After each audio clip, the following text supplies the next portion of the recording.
Youth and Sport Development Services have encouraged youth projects under its remit to provide programmes for disadvantaged young people under such themes as arts, sport, health, environment and culture. And we see this programme as being instrumental in that whole menu of programmes that we're providing. Part of what we're doing will sit into our new youth development plan. That process begins today with the meeting of the County Dublin VEC Youth Work Forum, which is meeting right after this launch. And also, County Dublin VEC is launching its online voluntary youth club grant scheme today. The staff from Tally Youth Service, Clondalkin Youth Service and Ronanstown Youth Service will be involved integrally with Manseskin, Dean's Rath and St. Kevin's in promoting this programme on the ground. And I want to thank all of those for again taking on a new initiative. In County Dublin VEC, we try to promote equality, innovation and partnership in our education program. That would be, they would be the core principles and values on which we build the work that we do with young people.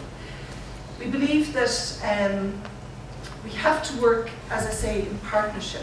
There was a concern, certainly, when the youth work, excuse me, when the youth work function moved from education to the OMCYA, that we would lose some of the integration that had begun to happen in the education field. But certainly, what's happening here today shows that it's being supported and it's being developed even more than we could have hoped.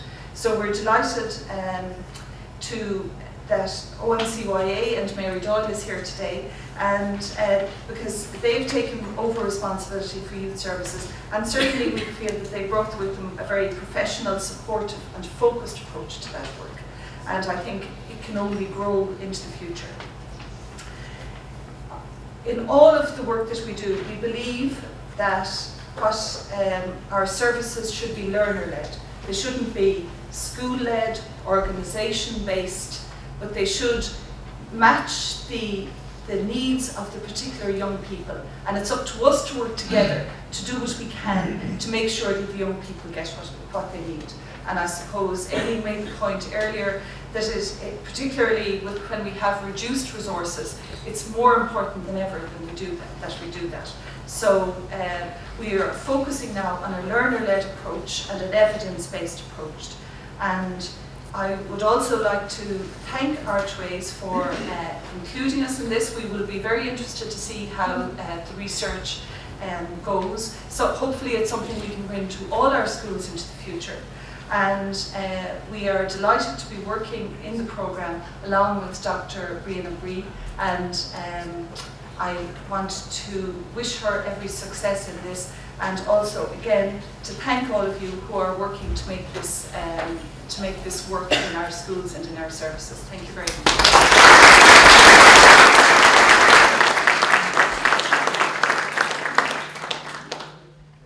I'm very pleased indeed that Mary is able to be with us this morning, and I'd ask her to launch the Mentoring for Achievement programme.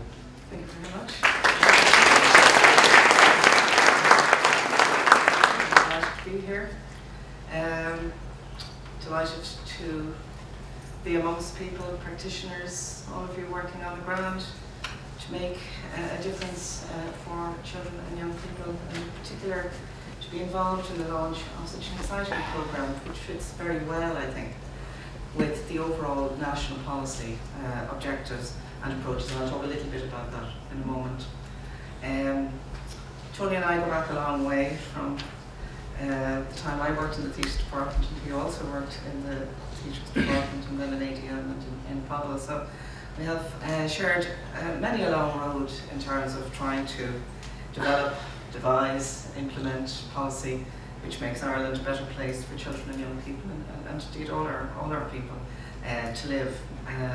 And in this part of my career, it's a great privilege for me to be given the opportunity to make a leadership contribution in the area of children and young people's policy.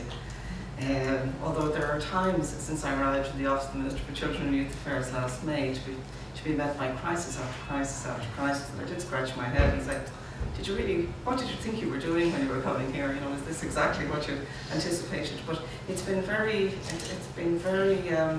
sobering, I suppose, the last few months. We've seen tragic examples of what goes wrong when children and their families run into problems and difficulties. We've seen far too many examples, sadly, of our public service systems not working, not joining up, and we've seen very sobering examples of just how catastrophic things can be when it all goes wrong. So I'm actually delighted to be here today to launch this program, which is such a positive contribution to the support and development of our children and young people, and has such enormous potential to make a difference on the ground, particularly in focusing on people who are at particular risk. I want to talk about 4 themes which kind of cross, if you like, the national context and pick up and integrate in what all of you in the room want to do with this particular programme and the other programmes that you're involved in. But just before I get to that, could I just say a little bit, if you wouldn't mind, about the Office of the Minister for Children. And I'm delighted to be joined this morning by my colleague Liz Canavan, whom many of you I know will know from her various nefarious activities up and down the country, but most particularly the Children's Services Committees, I think, where South Dublin has been one of the pathfinders for us. And also she recently took responsibility over the last year for the Youth Affairs brief when it came from the Department of Education. I want to come back a little bit to that because I know many of you in the room are youth workers, and I just want to say a couple of things in relation to how I hope that policy will develop and roll out over the next while, and maybe to ask for some assistance in actually thinking through some of those issues. So what I wanted to try to do in talking to you this morning was, as I say, do that difficult piece of work, which I think everybody struggles with a bit, which is to connect what's happening at the national level, like that high level, strategic level, with what happens at regional and local level. And as a country, we've struggled with that, I think, over the last, I suppose, forever really, but significantly over the last decade, when there has been a huge development on the ground and a lot of policy development at the national level, some of which Tony has alluded to. But we really have, I think, now the opportunity to work hard to build the bridges between the 2 bits, and that's what I would be interested in doing over the next number of years. Part of the Office of the Minister for Children and Youth Affairs brief is to harmonise policy across government departments. That must be the hardest job in the world, really. You know, those of you who've ever had any engagement with the silo approach that we take in government will know how difficult it is to break down those boundaries. So that the opportunity is fantastic when you get an opportunity around programmes such as this to actually do some working on the ground, get the learning from it, and feed it back up. Because sometimes, you know, the really difficult bit is to feed the learning at local level into the national policy making. So we have quite a job on our hands to harmonise policy across a whole range of departments, because as Tony says, we move from everywhere across early years, obviously, child welfare and protection, early childhood education,